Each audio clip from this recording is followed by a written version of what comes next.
南哥，你賺我咁深，唔就係約個導遊約部車啫嘛？頂你個肺！聽到真係火都嚟，大佬啊！你估我真係淨係打個電話就叫到車同導遊咩？我私人 VIP 定製服務背後係有成 team 人，由揾客、傾單、安排行程、海關關係、當地緊急情況協助，全部係成本。你見唔到我哋嘅客服日日對住手機電腦同客傾偈啊？呢啲唔使錢啊！你驚危險驚割腰子，好正常。你揾啲平價嘢，肯定容易出事。你要穩陣，安全有保障。我報俾你4日3夜，我純你先得1000人仔，仲未計我哋線上投流、海外差旅成本、拍片嘅成本，仲有客服同事嘅人工。你話你就約個車安排個導遊啫，成本好低啫。我真係想講粗口，你唔好以為我淨係揾個人同你揸車帶路，我哋要確保你玩得安全順利，有問題即刻有人跟進。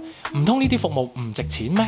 成個行業就係咁，有人開天殺價，有人蝕本做爛事，最後咪又係騙等你落搭。我南哥做旅遊，講真話做實事，賺得光明磊落。你覺得我賺得多，你不如去對比下其他公司點操作，再諗下咩叫實在生意。我唔係乞你幫襯，係想話你知合理利潤先有合理服務。南哥做生意唔呃人，唔吹水，明賺你，實在做，接受就一齊玩，接受唔到我都冇計。